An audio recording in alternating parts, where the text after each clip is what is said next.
dry martini, lemon peel, shaken, not stirred. Vodka martini, shaken, not stirred. Shaken, not stirred. Shaken, not stirred. Shaken, shaken, shaken, not stirred.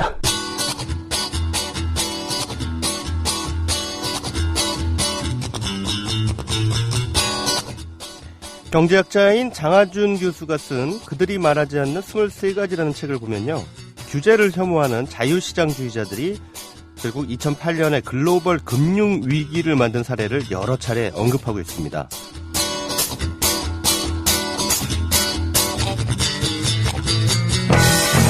장하준 교수의 지론에 따르면 시장은 인간의 제한적인 합리성에 의해서 문제를 일으키기 때문에 적절한 정책적인 개입이 필요하다는 겁니다.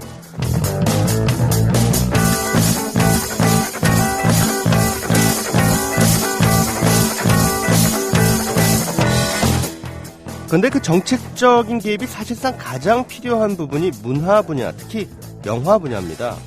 그런데도 규제라는 말만 나오면 알레르기 반응을 일으키는 대기업이나 그 대기업의 논리를 무비판적으로 수용하거나 혹은 무관심으로 대응하는 이들이 있는 한 한국의 영화 다양성은 언제까지나 무비꼴라주라는 골방에 갇힌 채 자족하고 있을 것 같습니다.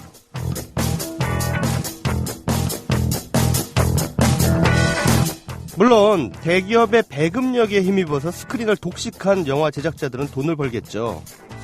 그리고 기껏 그 골방에 불려가는 일련의 영화평론가들은 행사료를 챙기겠죠. 대신 관객들이 다양한 영화를 볼 권리는 쓰레기통에 계속 처박혀 있을 겁니다.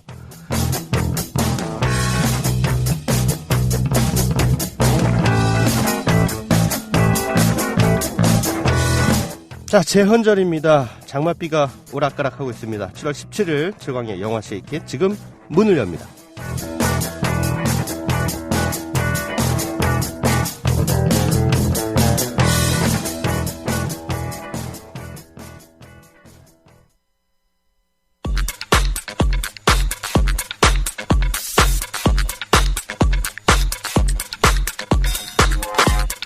네, 오늘도 변함없이 극장과 흥행추이 알아보는 비하인드 박스오피스를 출발합니다. 영화진흥위원회 통합전산망 기준 지난 주말 박스오피스 5위부터 1위까지 알아봅니다.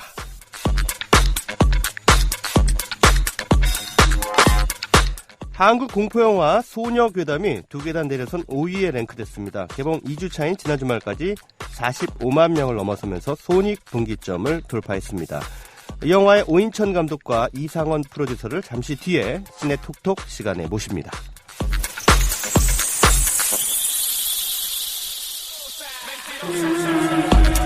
(4위는) 새로 개봉한 좋은 친구들입니다. 지성, 주지훈, 이광수 등이 주연을 맡은 범죄 드라마인데요. 광범위한 관심을 이끌기에는 역부족이었습니다. 개봉 첫 주말 22만 명을 모으는 데 그쳤습니다.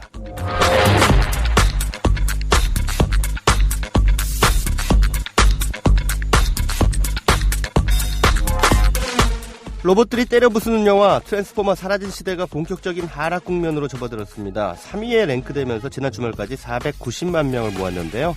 그래도 700만 명 이상의 관객을 동원했던 전편들에 비하면 흥행세가 그다지 세지 않은 편입니다.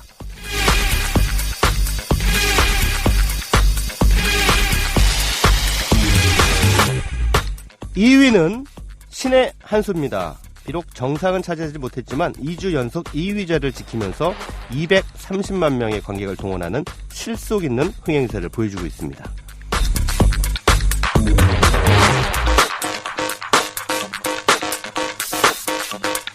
자, 1위 새로 개봉한 혹성탈출 반격의 서막 되겠습니다. 개봉 첫 주말 150만 명 이상의 관객을 불러 모았습니다. 자, 이번 주까지 이렇다 할 기대작이 없는 무주공사이죠. 그래서 400만 명까지도 넘볼 수 있을 것으로 예상이 됩니다.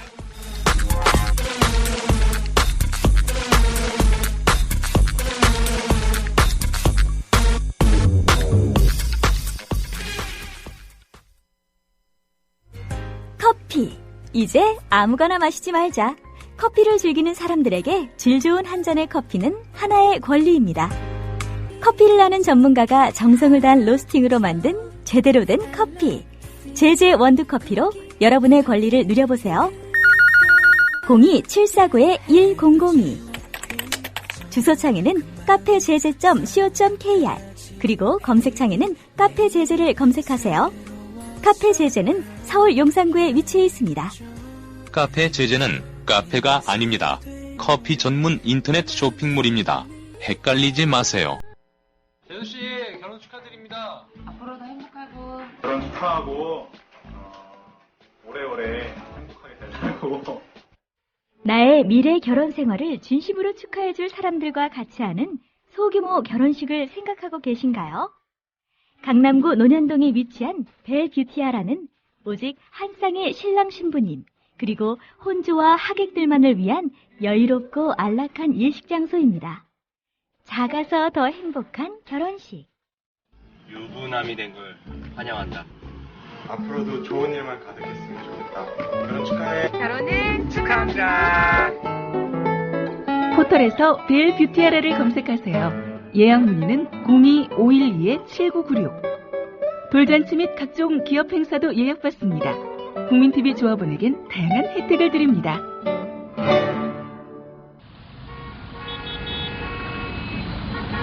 부장님, 대리운전은 뭐 부를까요? 아, 대리운전. 블랙박스 주는 1800-6606 대리운전이 있지 않은가? 아, 20회 이용시 블랙박스를 주는 1800-6606 블랙박스 대리운전이요? 그럼 검색창에 블랙박스 대리운전을 검색해보게. 홈피에는 다양한 상품들도 있다네. 저기 부장님, 블랙박스 대리운전에서는 국민TV에 후원도 한다면서요. 자네도 블랙박스도 주고 후원도 하는 1800-6606 이용하게. 역시 대리운전은 1800-6606. 네, 여러분 안녕하십니까. 일주일 만에 돌아온 최광희의 영화 시기십니다. 방송하러 오는데 장맛비가 오락가락합니다. 중부 지방도 이제 오늘부터 본격적으로 장맛비가 내린다고 하는데요. 내일은 하루 종일 비가 내린다 이런 소식입니다. 자, 문광님 출첵합니다. 오케이 마리님 오늘도 여전히 출첵해 주셨고요. 워런 버핏 67조님 산타바바라 아름답고 잔잔하네요. 아직 개봉 안 했는데 어떻게 보셨죠? 영화 관계자이신가 봐요. 네. 반갑습니다. 아무튼. 네. 오늘, 공지 하나 해드리겠습니다. 방금 김효진 PD가 청취자 게시판에 올려드렸는데요. 최강의 영화 시기시 강연합니다. 네. 국민카페와 더불어 8월에 영화 인문학 특강을 마련했습니다. 역사, 신화, 또 문학, 이런 인문학의 틀을 통해서 영화에 접근을 해보고요. 관련된 걸작들도 감상해보는 그런 시간으로 마련했습니다. 국민카페 온에어 지금 제가 공개 생방송하고 있는 곳에서 진행이 됩니다. 매주 일요일 8월 3일부터 매주 일요일 4회차에 해당하는 그런 강연을 합니다. 1회차는 영화 어떻게 볼 것인가라는 주제로 강연이 진행이 되고요. 2회차인 8월 10일 일요일에는 역사 인식과 영화의 태도 문제라고 하는 주제, 그리고 8월 17일 3강은 신화적 구성과 영화의 스토리텔링, 그리고 8월 24일 4강은 문학적 수사와 영화적 수사, 이렇게 구성이 되어 있습니다. 어떠십니까 여러분? 솔깃하시죠? 땡기시죠? 네. 그렇다면 신청하십시오.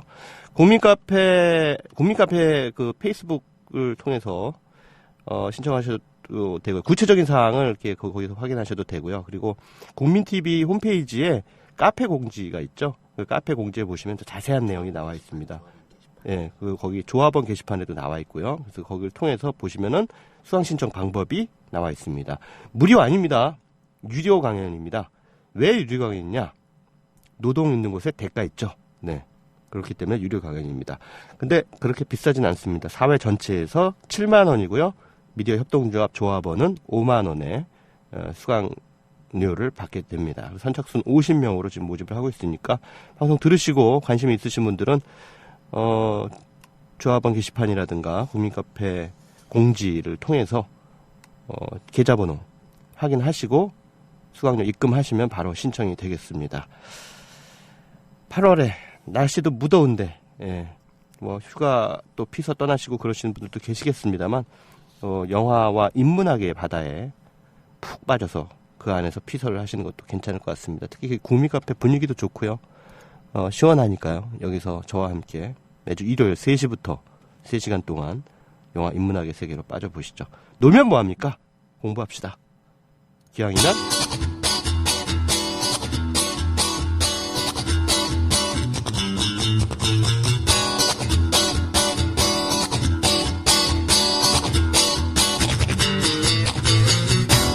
섞지 말고 흔들어.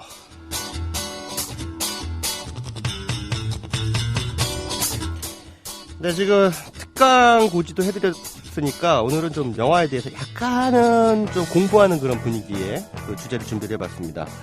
영화의 텍스트와 서브텍스트 그리고 콘텍스트라고 하는 개념에 대해서 여러분들께 좀 말씀드리려고 해요. 영화 시나리오 작가나 감독들이 시나리오를 쓸 때요, 이른바 플로팅이라는 걸 합니다. 이 플로팅은 이야기의 설계도를 짜는 그런 작업인데요. 플롯을 만드는 작업인 거죠. 그러니까 기둥 줄거리를 짜는 작업입니다.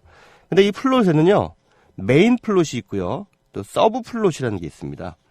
메인 플롯이 뭐냐면 이게 전체 이야기의 기둥 줄거리고요. 서브 플롯은 이제 메인 플롯에서 파생된 격가지의 이야기를 말합니다. 예를 한번 들어볼게요. 관상이라는 영화들 많이 보셨죠? 그 영화의 메인 플롯이 뭘까요? 이렇게 정리할 수 있겠죠. 내경이라는 이름의 천재 관상가가 당대의 실력가에게 발탁됐다가 권력 암투에 휘말리면서 패가망신한다. 한 줄로 요약하면 이 영화의 메인 플롯은 뭐 이렇게 될 것 같습니다. 자, 그렇다면 서브 플롯은 뭘까요? 네, 일단 관상가와 그 아들 간의 갈등이 있겠고요. 또 수양대군과 김종서 간의 갈등도 있을 수 있을 것 같습니다. 하나 더 예를 들어볼까요? 영화 인셉션 많이들 보셨죠? 이 영화의 메인 플롯은 뭘까요? 네, 디카프리오가 누군가의 꿈속에 들어가서 그의 무의식을 조작한다. 네, 이게 메인 플롯이 되겠죠? 서브 플롯은요? 네, 아시겠어요? 서브 플롯이 뭔지? 디카프리오가 누군가의 꿈속에 들어가서 그의 꿈을 조작하려다가 자신의 무의식 속의 트라우마와 만나게 된다. 이게 바로 서브 플롯이 되겠죠. 네. 근데 이와는 별도로요, 영화를 관람하고 해석하는 단계에서는, 특히 저처럼 직업적으로 영화를 보고 또 논평을 해야 하는 사람들은 표면적 텍스트와 더불어서 서브 텍스트라는 걸 또 찾으려고 노력을 합니다.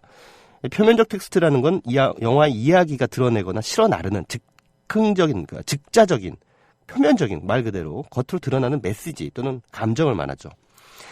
그런데 서브 텍스트는요, 말 그대로 서브, 그러니까 표면 아래에 흐르고 있어서 두드러져 보이지는 않습니다만 영화를 해석하는 데 있어서는 놓쳐서는 안 될, 글로 치면은 행간의 의미, 이런 겁니다. 간혹 그 영화의 서브 플롯에서 서브 텍스트가 읽히는 경우도 있죠. 앞서 제가 예를 든 인셉션 같은 영화처럼요. 영화가 그러나 시대나 인간성과의 관계 맺기를 통해 드러내는 좀 더 광범위한 함의, 저는 이것을 서브텍스트라고 생각을 합니다. 관객을 사유하는 주체로서 대우하는 감독들은 비록 훨씬 더 많은 수의 대중이 그런 방식을 썩 좋아하지는 않죠. 하지만 서브텍스트를 관객들 스스로 찾아내서 재구성할 것을 요구하기도 하죠. 제가 여백이 많은 영화를 좋아하는 것도 이 때문입니다. 반면에 어떤 영화는 서브텍스트를 너무 친절하게 드러내버려서 해석의 재미를 앗아가는 경우도 있죠. 그 봉준호 감독의 설국열차 같은 영화처럼요. 사실 우리가 보는 대개의 대중 영화들이 그렇습니다. 그런 영화들은 해석을 요구하는 게 아니라 반응을 요구하죠. 네, 반응, 자극에 대한 반응.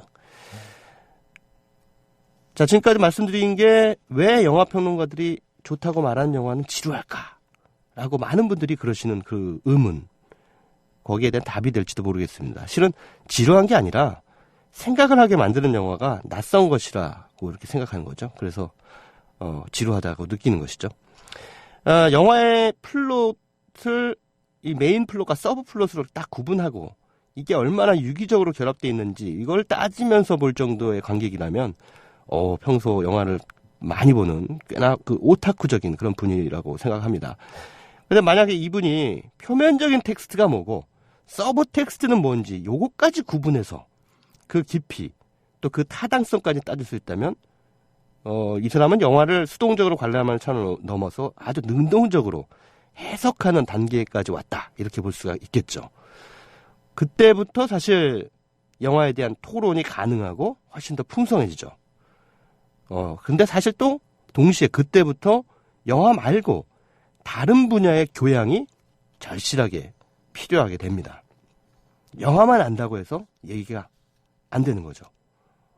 철학이라든가 문학, 신학, 이런 것들에 대한 부대적인 교양이 같이 곁들여져야 그 영화를 해석할 수가 있게 되는 겁니다. 자, 그럼 이번에는 콘텍스트라는 개념에 대해서 살펴볼까 합니다. 콘텍스트가 뭐냐? 이 단어를 사전에서 찾아보면은 맥락 또는 문맥 이렇게 돼 있습니다. 영화 안에서 장면이나 설정 간의 유기적인 관계를 말할 때 주로 이제 콘텍스트란 말을 쓰기도 하는데요. 비평적인 관점에서의 콘텍스트는 주로 그 영화가 사회와 어떤 연관성을 맺고 있느냐 이거를 따질 때 주로 많이 씁니다. 또 죄송합니다. 콘텍스트는 또 작품이 탄생했을 때의 사회 그리고 작품이 소비되거나 향유될 당시에 이 사회와의 연관성을 동시에 내포하고 있는 그런 개념이기도 하죠. 이를테면 반지의 제왕 같은 경우 이 원작자가 J.R.R. 톨킨이죠.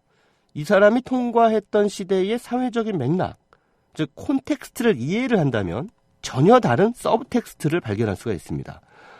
이 판타지 소설이 출간된 때가 1950년대죠. 당시는 2차 세계대전에 참화해서 막 벗어난 시기였습니다. 톨킨 자신도 1차 세계대전에 장교로 참전해서 소중한 이들이 목숨을 잃는 전쟁의 참화를 직접 목격을 했고요. 또 반지의 제왕의 맹학격인 잃어버린 이야기들 이때 쓰게 됩니다. 톨킨은 반지의 제왕을 통해서 그가 천책했던 북유럽 신화를 끌어들여서 전쟁으로 점철된 참혹한 20세기 전반의 인류사를 투영했던 거죠. 자, 창작 당시의 콘텍스트가 그렇다면 피터 잭슨 감독에 의해서 영화로 만들어진 반지의 제왕의 콘텍스트는 또 별도로 따져봐야 합니다.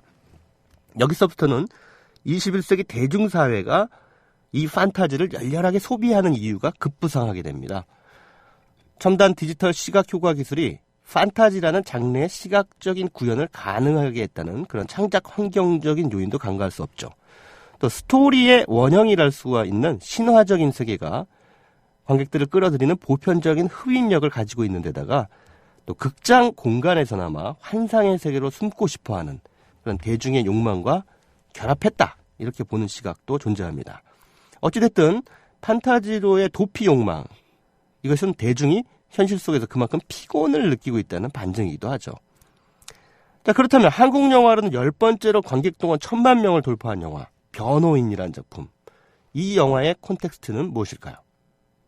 네, 21세기 이후의 한국 영화는 전통적으로 대중의 결핍을 확인시키고 대중의 열망에 부응하면서 대규모 흥행 현상을 만들어 왔죠. 사실 흥행 현상을 만든 주체가 한국 영화가 아니라 대중이라고 보는 게 더 정확할 겁니다. 그런 맥락에서 보자면 변호인이 이 사회와 맺고 있는 상호 연관성, 즉 콘텍스트가 무엇인지 파악하는 것은 그다지 어렵지 않을 겁니다. 물론 이 영화의 흥행 이면에는 비극적인 죽음을 맞이한 한 정치인에 대한 대중의 부채감, 이것도 분명히 한 자리를 차지하고 있을 겁니다. 하지만 그것만이라면 콘텍스트를 파악하는 시야를 스스로 한정짓는 게 아닐까 싶습니다. 영화 변호인은 7, 80년대의 반독재 운동, 그리고 6월 항쟁에 대한 관객들의 공유된 기억을 소환하는 작품이다. 저는 이렇게 봅니다. 그 소환이 하필 이 시대의 유의미함을 획득하고 있는 이유, 그것이 뭔가 이것을 또 따져봐야 합니다. 당연하게도 우리가 그렇게 얻은 절차적인 민주주의가 훼손되고 있다는 불만 또는 불안이 대중의 잠재의식 속에 존재하고 있기 때문이겠죠. 그 인식 혹은 현재와 불화하는 그 의식을 어떤 이들은 노무현이라는 공유된 기억 속의 정치적 아이콘에 대한 열렬한 회고를 통해 발산했던 거죠. 그리고 그 회고는 분명히 박정희를 신격화하는 것과는 다른 콘텍스트를 가지고 있습니다. 그것이 어떻게 다른가에 대해서는 한국 현대사에 대한 인식의 다름의 차원이니까 여기서 장황하게 설명하는 건 적절하지 않을 것 같습니다. 다만 말씀드리고 싶은 건 콘텍스트라는 것은 역사의 한목적성 그리고 시대 정신의 더 큰 맥락 안에서 살필 때 이른바 동굴의 오류를 피할 수 있다는 겁니다. 창작물뿐만 아니라 거기에 화답하는 대중적 현상에는 반드시 콘텍스트, 즉 맥락이 있습니다. 그리고 그 맥락의 타당성을 따지는 것만큼이나 맥락을 이해하려는 노력 또한 중요합니다. 콘텍스트를 읽는 눈은 사실 겸손한 인식에서 출발합니다.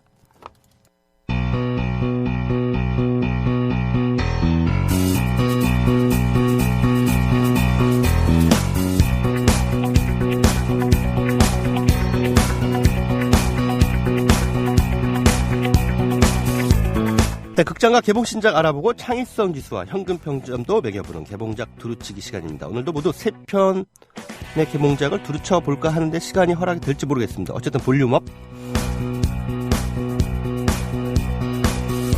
일본 공포영화 주온 끝의 시작이 이번 주 개봉합니다. 담임 선생님 유이는 새학기가 되었음에도 출석하지 않는 학생 토시오를 만나기 위해 가정방문을 하는데요.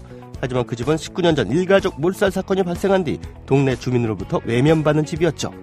유이는 용기를 내서 토시오의 집을 방문하지만 정작 토시오의 엄마 가야코를 만나게 되고 그녀로부터 섬뜩한 공포의 기운을 느끼고는 서둘러 그 집을 나옵니다. 그리고 그날 이후 유이에게 설명할 수 없는 이상한 일들이 생기기 시작하죠. 자, 영화 주온 끝의 시작은 전편들과 마찬가지로 옴니버스식 구성으로 이루어져 있습니다. 등장인물 각각의 이야기가 따로 펼쳐지다가 후반부로 가면서 하나로 묶이게 되는 구조죠. 주온 시리즈, 일본 공포영화 가운데 가장 무섭기로 소문나 있죠. 그런데 이번 영화는 얼마나 무서울까? 관객들에 따라서 약간 호불호가 엇갈릴 것 같습니다. 무차별적인 저주의 행전 속에 끊임없이 기괴한 장면들이 이어지면서 관객들의 숨통을 조여오긴 하지만 같은 공포 설정도 계속 반복하면 조금 덜 무섭죠? 그런 면에서 이전 작품에 비해 공포의 강도가 덜하다 이런 반응도 있습니다. 창의성 지수는 10점 만점에 6점, 현금 평점은 주말 관람료 9,000원 기준에 9,000원 되겠습니다.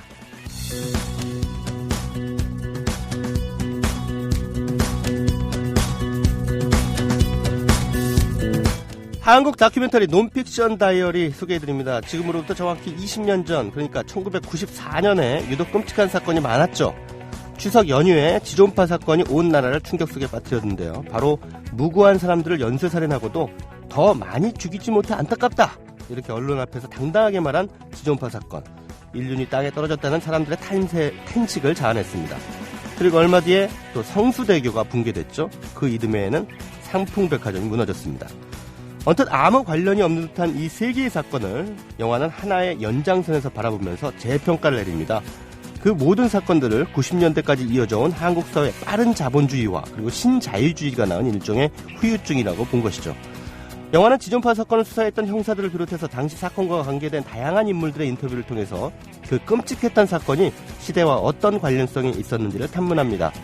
당시로선 굉장히 충격적인 사건이었다고는 하지만 일회성 해프닝으로 잊혀질 수도 있었던 지존파 사건을 20년 만에 다시 불러내서 지금도 유효한 한국 사회의 병적 징후를 읽어내려 한 시도가 돋보입니다.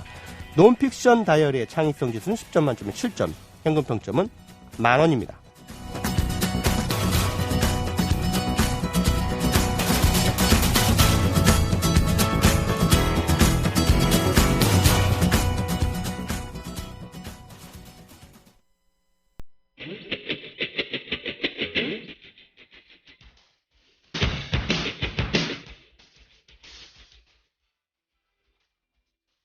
네, 이번 주 개봉하는 할리우드의 인디 영화입니다. 프란시스 하 가운데 흘렀던 곡이죠. 데이빗 보이의 모던 러브 듣고 와서 시네톡톡으로 이어갑니다.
난 귀신을 볼 수 있다. 안 보이는 척하지만 그들은 늘 눈치챈다.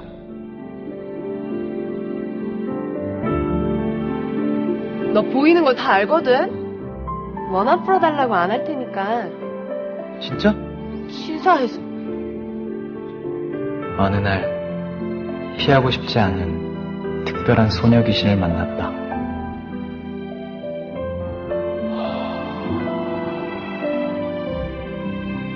이 학교 다닌 거야? 기억이 잘 안 나. 귀신이라서 그런가?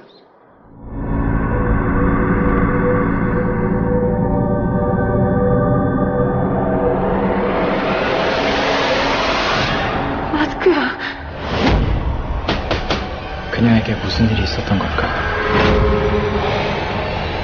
이제 난 그녀의 비밀이 궁금해졌다.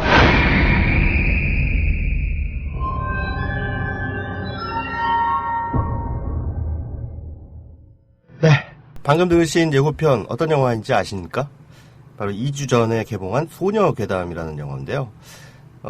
이번 주에도 주온 끝의 시작이라든가 뭐 분신사바2 같은 공포영화들의 행렬이 이어지는데 올여름에 처음으로 공포영화의 서막을 연 작품이라고 할 수 있겠죠. 바로 2주 전에 개봉했던 소녀괴담. 조금 뒤늦은 감은 있습니다만 어쨌든 축하를 해야 할 일이 있어서 두 분 영화에 관련되신 감독님과 프로듀서님을 모셨습니다. 소녀괴담의 오인천 감독님 그리고 이상원 프로듀서님 스튜디오에 모셨습니다. 어서 오십시오. 네, 안녕하세요. 네, 반갑습니다. 네. 자, 스코어를 좀 확인해봤더니 어제까지 47만 명. 네. 그러면 어떻게 됩니까? 손익분기점이 넘어선 건가요? 네, 지금 뭐 언론에서 말씀하신 듯이 45만 기준으로 하면 손익이 넘은 걸로 돼 있습니다. 예, 야, 이건 감독님은 오인천 감독님은 이번 영화가 장편 영화 데뷔작이죠? 네, 데뷔작이죠. 데뷔작인데 이게 손해를 안 봤다. 그럼요, 예. 예. 대단한 행운이네요. 일단은 데뷔를 했다는 것도 충무로에서는 엄청나게 행운이고, 예. 그 데뷔작이 또 흥행에 실패하지 않았다는 것도 엄청난 행운이거든요. 실패하지 않은 것만으로도 감사하죠. 예. 왜냐하면 1년에 뭐 개봉하는 한국 영화 100편 중에 뭐 잘 아시겠지만 손익분기점 넘어선 영화가 뭐 10편 뭐 그 정도밖에 안 돼요. 그러니까는 엄청난 거예요, 이게. 감사합니다. 대단한 일을 하신 거예요. 본인 스스로 뿌듯하시죠? 이게 좀 한시름 났습니다. 실패하진 않았구나라는 생각에. 예. 아니 뭐 어쨌든 실패하지 않았다라는 말은 성공했다라는 말로도 또 뭐 등치시킬 수 있지 않을까 싶은데 이 소녀괴담이라는 영화가 그래도 이렇게 관객들에게 호평을 듣고 나름대로 흥행에서 어느 정도 성과를 거두게 된 이유는 어디에 있다고 보십니까? 이상한 프로듀서님. 예, 그러니까 제가 우선 이제 뭐 이렇게 잘 된 영화로서 그 감독님 공이 크고요. 개인적으로는 옆에서 이제 쭉 프리 때부터 이제 프로덕션 촬영 때 지금까지 이렇게 지켜보면 복이 많으신 것 같아요.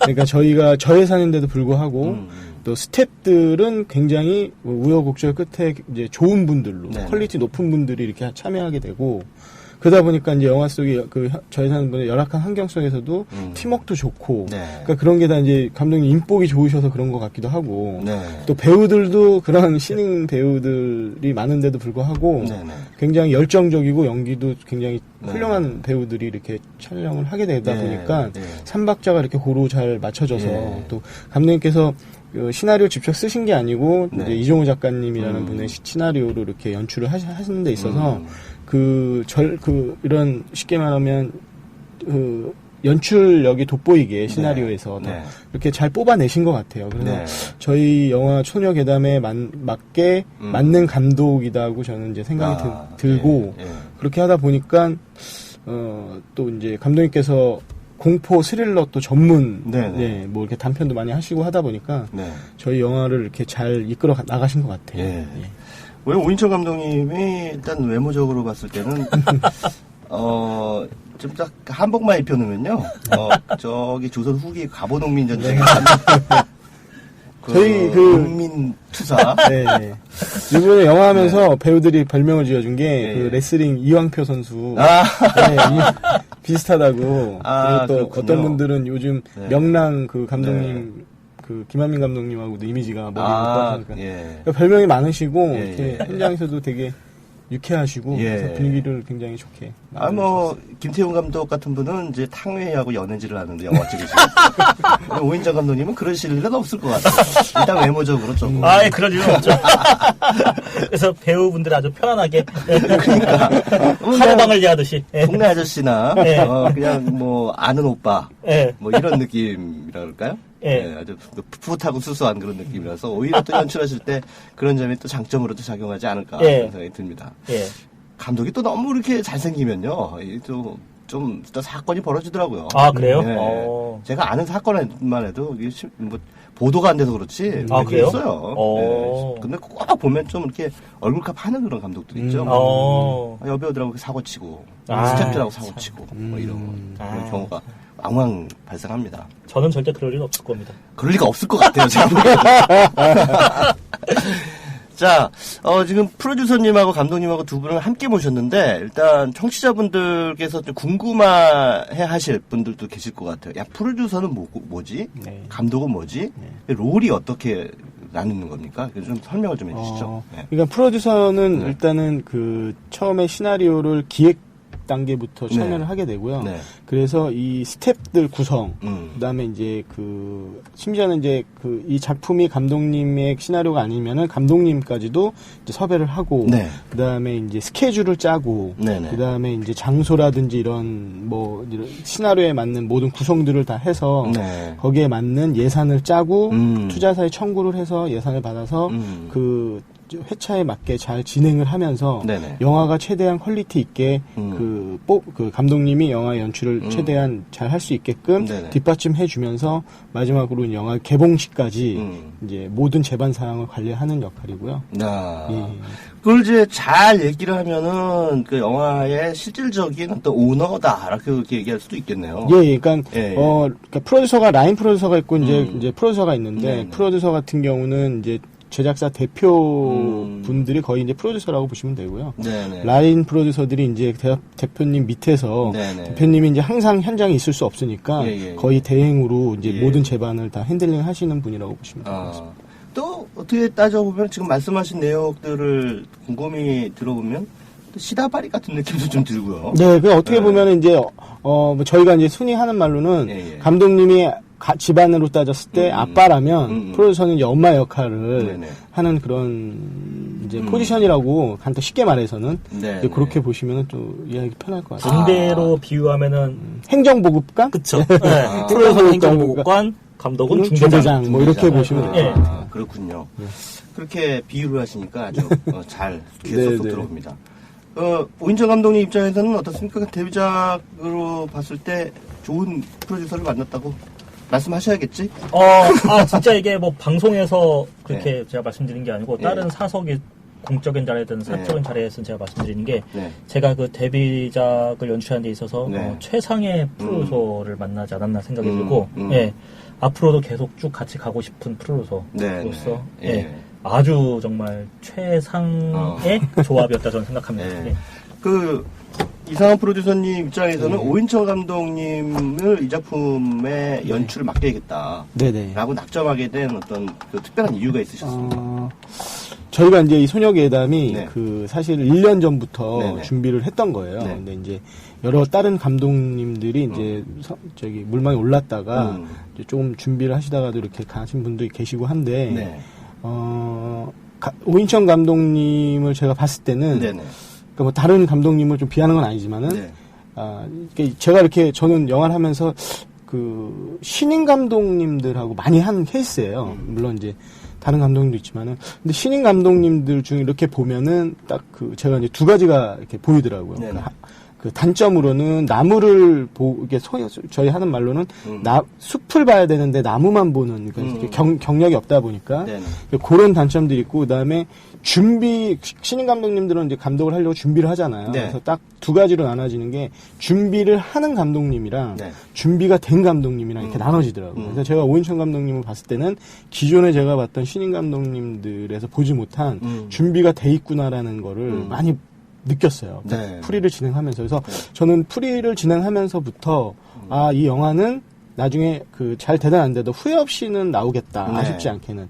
저렇게 준비가 되고 있고 뭔가 열정적이고 그런 감독이라면은 이제 뭐 그 전에 같이 해본 적은 없으니까 저는 기대를 이제 하게 됐죠. 그래서 뭐 그거에 맞게 또 성과도 좋게 나와서 제 생각이 틀리지 않았던 것 같기도 하고. 예. 감사합니다. 서로 상호 띄워주는 그런. 이게 띄워주는 그런 개념이 아니고, 진짜로 서로 느낌 잘 맞았고 좋았기 때문에, 예. 알겠습니다. 자, 소녀괴담이라는 영화에 대해서 한번 얘기를 해볼게요. 일단 뭐, 오인철 감독님이 공포영화에 특히나 그, 취향이 뭐 대단하신 걸로 알고 있습니다. 그러면 사석에서 앞으로 공포영화만 찍겠다. 뭐 이런 말씀도 하셨는데, 왜 유난히 그 공포영화에 매력을 느끼시는 거예요? 제가 어릴 적부터 즐겨하고 좋아했던 장르가 공포나 스릴러 액션 영화인데, 유달리 제가, 다른 자리에서 말씀드린 상황이긴 하지만은 제가 워낙 겁이 많아서 공포 영화를 되게 무서워하거든요. 네. 무서워하는데 공포 영화를 찍으세요? 마치 비유를 하자면은 놀이공원 가면은 무서워하면서도 롤러코스터나 귀신의 집 꼭 들어가듯이 그러한 그 심리로서 제가 무서워하고 두려워하는 그 반대급부로서 장르적 쾌감을 느꼈던 것 같아요. 그 누군가를 무섭게 한다는 게 어떤 종류의 쾌감입니까? 현실에서는 이게 할 수가 없기 때문에 대리만족에 대한 쾌감인 거죠. 현실에서 그렇게 했다고 하면 위협적인 거고 상대방에게 그 합의가 되지 않은 상황에서 피해를 끼치는 건데 그거를 다른 의미의 쾌감인 거죠. 그러니까 음식을 먹으면 느끼는 쾌감, 누군가를 사랑하면서 느끼는 쾌감과의 쾌감의 색깔이 다르다고 생각을 하거든요. 그런 거라 생각합니다. 이번 작품 준비하시면서 나름대로 좀 심적 부담이 좀 있으셨을 것 같은 게 일단은 괴담이라는 표현이 소녀 괴담 이렇게 돼 있는데 딱 사람들이 먼저 떠오르는 게 여고 괴담 아니겠습니까? 그래서 그렇죠. 야 그거 뭐 아리우작 아니야? 뭐 그 비슷한 느낌이 아닐까? 여고 괴담이 이제 망조난 지 오래되었잖아요. 초창기는 잘 나가다가. 그쵸. 어느 순간부터 안타깝게도. 좀 계속 좀 망작들이 계속 나오고 있어서. 개인적으로 여전히 그 속편을 기다리고 있는. 괴담이라는 표현, 그리고 소녀, 그러면은, 아류처럼 느껴질 수도 있고, 또 학교를 또 무대로 하고 있는 그런 학원 공포물이기 때문에, 뭔가 이렇게 차별성을 둬야 되겠다라고 하는 그런 강박, 집착, 이런 것들이 좀 있으셨을 것 같아요. 네, 아무래도 말씀 잘 하셨다시피 그러한 여고괴담의 그런 아우라도 느껴질 뿐더러 그리고 학원 공포, 학교라는 건 지금까지도 워낙 많이 나왔잖아요. 지금 뭐 드라마나 케이블 드라마에서도 학원 공포 관련된 에피소드가 나올 정도인데 그래서 저희가 그 차별점을 주기도 생각을 한 게 이미 많이 좀 홍보 자료도 나오긴 했지만은 공포 앞에 감성 공포를 제가 표방을 감성 공포. 단순히 깜짝 놀래키기 위한 공포라기보다도 저희가 로맨스도 있고 드라마도 있고 각각 인물들 간의 그런 성장 드라마 컨셉도 있고 좀 군데군데 좀 코미디적인 요소를 넣어서 공포 자체를 무서워하는 관객들도 좀 편안하고 친숙하게 즐길 수 있을 법한 그런 요소로 되게 좀 차별점을 주기에 좀 노력했습니다. 근데 그게 이제 영화를 보다 보면은 장점으로 작용하기도 하고 또 한편은 또 단점으로 작용할 수도 있다라는 생각이 들거든요. 왜냐하면 이제 공포영화 매니아들 입장에서는 이게 일본의 주온처럼 그냥 끝까지 공포를 극한으로 밀고 가야 되는데 영화에 로맨스도 들어가 있고 또 김정태 씨가 이제 들어감으로써 또 코미디적인 요소들도 버무려져 있고 하다 보니까 이게 뭐냐 이게 공포영화 맞아? 라고 하는 또 그런 그 반응들이 나올 수 있을 것 같아요. 충분히 그런 반응이 많이 나왔고요. 이제 공포 매니아 분들은 이게 뭐 공포 영화 보러 갔다가 돈 아깝다는 말도 나왔고 또 반면에 이런 장르를 딱 내가 좋아하는 장르다. 골고루 멜로도 있고 코미디도 있고 공포도 있고 딱 좋았다는 분들도 있고. 그러니까 저희는 이제 그 타겟을 어디에 맞춘다기보다는 이번에 어떻게 보면 최초의 시도잖아요. 그 공포 장르 중에서 이런 감성 공포라는 거를 처음으로 시도했다는 거에 의미를 두고 또 그거에 대해서 이제 좀 좋게 평가가 나오고 좋게 이렇게 결과적으로 나오는 거에 대해서 그거를 조금 기대를 했던 것 같아요. 그러니까 애초에 기획 단계부터 공포지만은 이제 근데 이제 이 감독님이 연출하는 데 있어서 그 자기의 성향에 따라 공포 쪽으로 더 세게 나올 수 있고 멜로 쪽으로 더 세게 나올 수 있고 코미디로 세게 나올 수 있는데 그런 부분을 딱 적당히 딱 3등분해서 이렇게 나와갖고선 저희가 봤을 때는 뭐 그런 시도를 한 걸 치고는 이제 결과적으로는 잘 나왔다고 좀 보고 있습니다. 또 영화 속에서 보면은 공포 영화 특히 우리 학원 공포물의 어떤 뭐랄까요 상투성이랄까요? 이런 것들이 다분히 의도적으로 이제 들어가 있는 그런 측면들도 있고. 네. 이를테면은 뭐, 그, 유리창에 핏빛 그 손도장이 빵 찍히는 장면이라든가. 네, 네. 아니면 캐비넷이 쾅쾅쾅쾅 막 두들겨지는 그런 장면이라든가. 예. 이런 것들은, 그야말로 우리 학원 공포물에서 자주 봤던, 흔히 봤던 그런 설정들에서 크게 벗어나지 않는데. 예. 또 그러면서 동시에 이제 귀신과 사람 간의 사랑이라는 네. 좀 굉장히 기이한 그 설정이 들어가 있어서. 예. 참, 뭐랄까요, 그 토핑이 참 맛깔스럽게 얹어져 있다라는 그런 느낌이 들었어요. 그러니까 공포라고 하는 영화의 상투성을 답습하는 듯하면서도 로맨스와 코미디라는 토핑을 얹어서 그걸 살짝 비튼다. 그 이런 느낌을 받았는데 제가 그렇게 받았다면 그 감독님의 연출 의도를 잘 해석한 거예요. 아유, 정확하게 잘 보신 겁니다. 아유, 감사합니다. 근데 그 주연을 맡은 강하늘 씨인가요? 예, 강하늘 씨, 그다음에 김소은 씨. 김소은 씨. 예. 왜 이렇게 다 선남선녀들을 캐스팅하셨어요? 그러게요. 너무 제가 남자 주인공도 그렇고 저는 남자라 그런지 여자 주인공 김소은 씨가 네. 너무 예쁜 거예요. 네. 워낙에 그래서, 유명한 분인가요, 그분이? 요즘 그 드라마 꽃보다 남자에서 일단은 좀 많이 부각이 되셔서 마의라는 그 드라마에서도 그 공주 역할로 하고 그래서 그다음에 무한 세계에서도 이제 아역대 나오고 그래서요. 연기력도 되고 그 외모는 점점점 그 이뻐지시는 것 같아요. 저희 때 요즘 이렇게 저희 촬영할 때보다도 요즘 더 보면은 더 많이 점점 이뻐지고 근데 외모보다도 연기도 됐고 성품도 좋으시고 이렇게 굉장히 저희 현장에서도 이 귀신 분장을 하면 화장독이 많이 올라요. 그래서 그 화장톡을 이제 대기 시간이 많다 보니까 감독님이 이제 또 이렇게 몰입을 하게 되면 이 배우들의 배려를 좀 해주시면서도 또 가끔은 그 몰입이 돼 있으면은 그 이제 기다리는 시간이 많을 때가 있어요, 배우들이. 근데 김소은 씨 같은 경우는 분장을 한 상태에서 기다려야 되니까 한 몇 시간 정도 분장하면 화장독이 오르는 거예요. 큰 얼굴이. 그러면 보통 여배우 같은 경우들은 그거 뭐 당장 피부 트러블이 생기니까 엄청나잖아요. 다른 것도 있는데 그것도 이제 문제는 됐지만 그것도 다 감안하면서 또 참고 이렇게 기다려 주시고 몸살이 심하게 났는데도 불구하고 저희가 이제 스케줄이 너무 빡빡하다 보니까 그런 배려를 못 해드렸는데도 불구하고 다 참여해 주시고 그런 거 봤을 때는 저희가 배우들도 되게 좋은 배우들하고 한 거구나. 그래서 저희가 사석에서 항상 하는 말이 감독님 복입니다. 감독님 복입니다. 이렇게 얘기를 합니다. 제가 보면은 이제 배우들도 많이 이렇게 만나다 보면 이런 배우분들 저런 배우분들 많잖아요. 근데 요번에 저희 뭐 강하늘 씨도 마찬가지고 너무 다 좋은 배우들이어서 아주 뭐 현장에서는 아주 분위기 좋게 찍은 영화입니다. 강하늘 씨는 뭐 저는 잘 모르겠고요. 김소은 씨는 제가 보기에는 제2의 전지현 정도 되는 그런 이 잠재력을 가지고 있는 배우. 김소은 씨도 그렇고 한혜린 씨도 굉장히 그 나쁜 여자로 나오시고 굉장히 미인이시고 그 연기도 굉장히 잘하시고 열정적으로. 기회 되면 한번 소개 좀 시켜주세요. 알겠습니다. 예. 오늘 또 그 김소은 씨가 나오나 저는 나름대로 좀 내심 기대를 하고 있었습니다. 스케줄이 워낙 빡빡해서. 알겠습니다. 근데 이제 또 이런 지적도 있어요. 이 소녀괴담이고 학교가 배경인데 왜 이렇게 학생들이 늙었냐. 그거는 참 어쩔 수가 없는 캐스팅에 따른. 실제 그 고등학생은 없죠 거기서. 실제 고등학생은 그 뒤에 이제 그 조연 그 엑스트라로 나오신 분들은 고등학생도 있는데 거의 대부분이 다 성인 배우들이죠. 다 성인 배우입니다. 그래서 이제 약간 그런 부분에서 이제 리얼리티가 약간 좀 떨어지는 부분도 있긴 한데 그래도 뭐 귀엽게 봐줄 수 있고 왜냐하면 뭐 워낙 다들 그 용모가 준수하다 보니까 그냥 용수가 되는 거죠. 알겠습니다. 그 미담을 들었어요. 이 영화의 흥행 수익을 스태프들과 배우들이 n분의 1로 나누기로 했다고. 그건 처음부터 그렇게.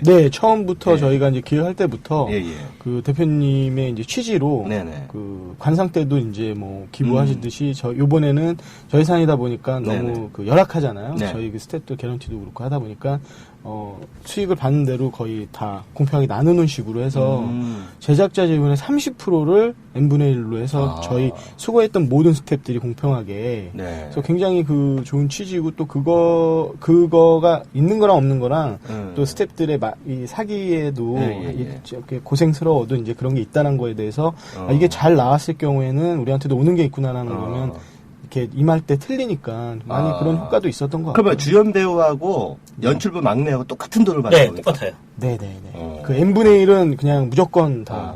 보통 상업영화 진행할 때 보면은 이제 주연 배우들 같은 경우에는 이제 인센티브 지분이라는 게 있죠. 네네네. 근데 이 경우에는 해당이 안 됩니까? 그냥 전부 똑같이 받습니까? 그러니까 그 인센티브는 뭐 별도로 있는지 뭐 있을 수 있는 거고. 그 요번에는 이제 어떤 회사하고의 어떤 계약이 있는지 저는 이제 모르는데 그 n분의 1 같은 경우는 무조건 다 전 스텝이 공평하게 나눠지는. 원래 이제 n분의 1로 한다 그래도 차등 지급이 되는 경우도 있는데요. 요번에는 저희 회사에서 하는 취지는 공평하게. 그러니까 어떻게 보면은 이제 저 밑에서 막내분들이 고생하는 그 분들은 그러니까 많이 받는다고 표현하지만은 이제 평균적으로는 많이 받게 되는 건데 사실 고생은 밑에 친구들이 많이 하잖아요. 그렇죠. 저는 그거에 대해서는 당연히 차등으로 그러니까요. 어차피 개런티는 다 차등으로 계약을 하는데 그것마저도 그렇게 되면 너무 열악하니까 뭐 이게 대단히 좋은 것 같습니다. 훌륭하신 일을 하고 계신데 취지도 좋고. 그러니까 맞습니다. 그러니까 영화에서 고생한 건 다들 똑같은데 그것을 나중에 이제 어찌됐든, 그게 뭐 1,000원이 됐든, 2,000원이 됐든, 뭐 10,000원이 됐든, 똑같이 균등하게 배분한다는 것 자체에서, 뭔가 참여했던 스태프들이 자존감을 느낄 수가 있다는 거죠. 거기에 이 영화에 참여했다는 보람을 같이 또 공유할 수 있고, 그런 차원에서 n분의 1 정치는 굉장히, 훌륭하고, 또 한편으로 또 영리한 그런. 그럼요. 정책이 아닌가 싶습니다. 뭐 보면은, 배우들이 뭐 특히 2급 배우들은 뭐 개런티를 막 7억씩 받아가고 거기다가 뭐 인센티브 지분도 받아가고 막 이러는데 막내급 스태프들 보면은 뭐 500만 원 기껏 받아봤자 이 차이가 엄청나거든요. 근데 꼭 시상식 때 보면은 스태프들의 공으로 돌리잖아요. 그 배우들이 7억씩 받는 배우들이 그래서 지 돈 깎았냐고 깎지도 않으면서. 네? 그거 나눠가지고 스태프들한테 주는 것도 아니면서 그냥 말로만 그러잖아요, 말로만. 근데 이거를 실천에 옮긴다는 것은 뭐 대단한 일이다. 저는 그렇게 생각합니다. 자, 다시 소녀괴담이라는 영화로 돌아와서 이 영화가 로맨스와 코미디라는 토핑을 잘 얹으면서도 공포영화의 틀 속에 또 나름의 묵직한 주제의식도 좀 관객들에게 전달하려고 하고 있었던 것 같아요. 보니까. 어떤 주제의식이랄까요? 이런 것들을 좀 관객들에게 전달하고 싶으셨어요? 단순히 깜짝 놀래키기 위한 뭐 그런 귀신이 나오는 요소뿐만 아니라 저희가 보면 왕따 문제를 좀 부각을 시켰는데 기존에 나왔던 뭐 왕따 문제라고 하면은 피해자와 가해자의 중심으로만 많이 다뤄져 있었는데 저희 같은 경우는 피해자와 가해자 플러스 제3자 그러니까 방관자들을 좀 초점으로 다루고 싶었거든요. 제가 다른 데서도 얘기를 하긴 했지만은 피해자와 가해자 사이에 일어나는 사건을 제3자들이 좀 더 어느 정도 개입을 하고도 막아섰다면 더 큰 사태로 불러일으키지 않았을 텐데 그들이 나 하나쯤이야라는 생각 때문에 더 큰 사건과 사태가 사건이 많이 커지는 그런 일들을 많이 봤기 때문에 그러한 것들이 많이 안타깝거든요. 비단 학교 문제 말고 우리 사회 전반에서 그런 것들이 그래서 그러한 요소들을 좀 다뤄보고 싶었기 때문에 카메라를 방관자들 쪽으로 좀 초점을 돌려서 그들을 보여주고 싶었습니다. 그 공포 장르가 사회적인 부조리라든가 인간의 어두운 이면이라든가 이런 것들을 담아낸 게 아주 적합한 틀인 것 같아요. 그렇죠. 그래서 공포를 통해서 이 호러라고 하는 장르적인 그 프레임을 통해서 앞으로 감독님이 좀 더 이렇게 펼쳐 보이고 싶은 그런 얘기라든가 주제 이런 것들이 좀 있으십니까? 아무래도 가장 제가 생각하는 제1의 요소는 영화는 재미가 있어야 한다거든요.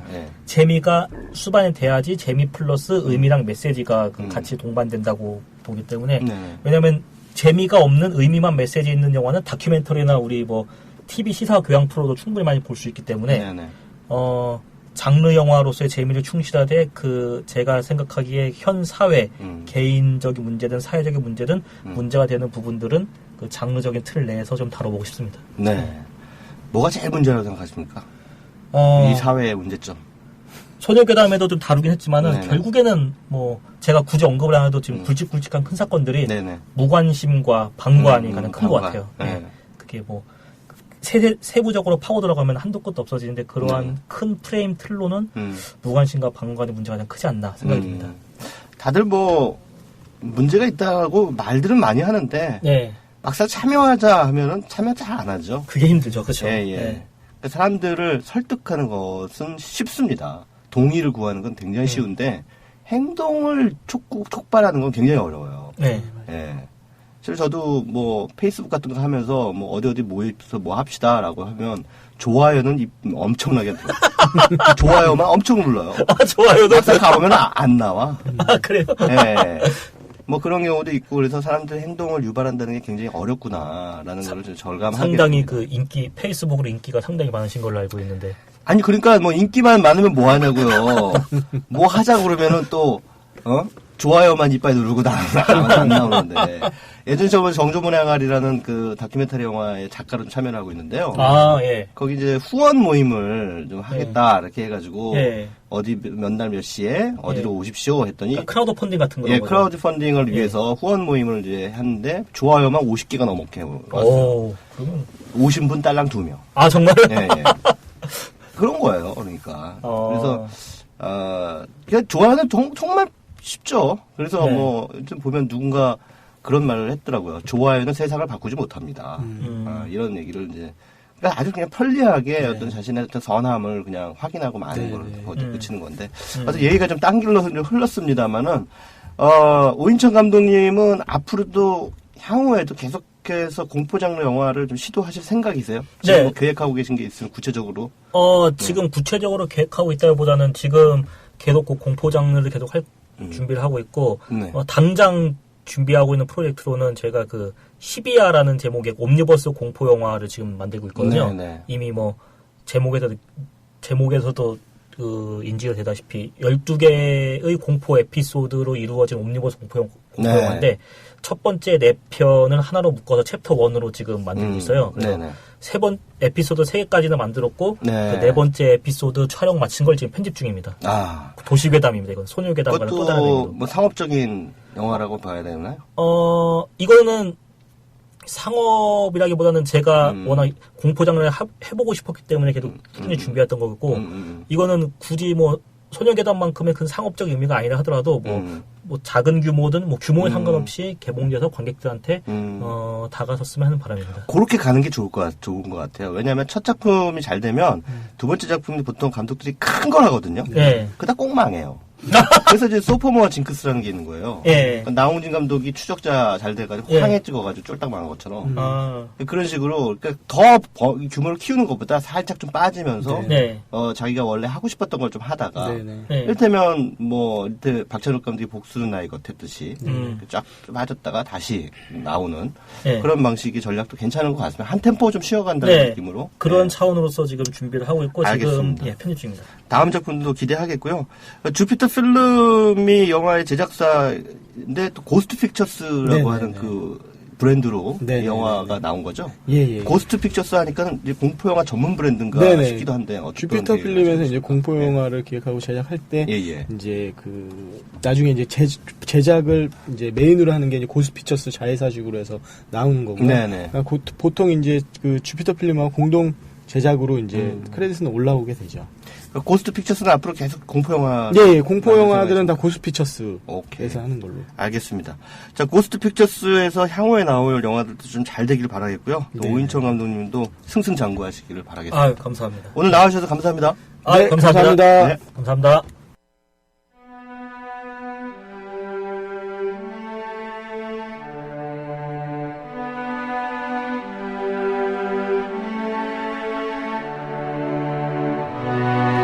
네, 미디어 커뮤니케이션 이론 가운데 이용과 충족 이론이라는 게 있습니다. 사람들은 미디어를 자신의 필요에 따라 다르게 이용하며 거기에 걸맞는 충족을 얻는다. 이게 이 이론의 핵심인데요. 이 이론의 틀을 빌자면 우리나라 관객들은 한국 영화와 할리우드 영화를 각각 다른 목적으로 이용하고 따라서 다른 충족감을 얻는다. 이런 가설을 세울 수 있을 것 같습니다. 무슨 말이냐면요. 우리 관객들은 한국 영화를 통해서 자신의 문화적인 정체성을 확인하려는 욕구를 실현하죠. 반면에 할리우드 영화를 통해선 일종의 구경거리, 즉 스펙타클에 대한 체험 욕구를 실현합니다. 한국 영화에선 그래서 한국적이라는 게 굉장히 중요한 흥행 요소입니다. 한국인이기 때문에 공유할 수 있는 역사적인 경험 또는 사회적인 분위기가 반드시 이야기의 요소에 개입돼 있어야 하죠. 한편 할리우드 영화의 경우에는 작품성을 인정받은 드라마가 강한 영화보다 시각 효과가 강한 영화들이 주로 인기를 얻어왔죠. 보편적 소재로 세계 시장을 공략하는 할리우드의 전략 때문이기도 하겠지만 그 때문에 더더욱 관객들이 할리우드 영화를 스펙터클의 소비라는 이용과 충족의 관습적인 틀에서 바라보고 있기 때문이 아닐까 싶습니다. 자, 결론은 한국 관객들에게 할리우드 영화는 시청각적 오락이고요. 한국 영화는 바로 나 자신이란 얘기죠. 할리우드의 맹공이 끝나가고 다시 한국 영화 전성시대로 넘어가고 있습니다. 다음 주부터 군도, 명량, 해적 등의 시대극들이 줄줄이 이어집니다. 자, 이번 주 영화 시킷 마칠 시간이 됐습니다. 다음 주까지 즐거워하시기 바랍니다.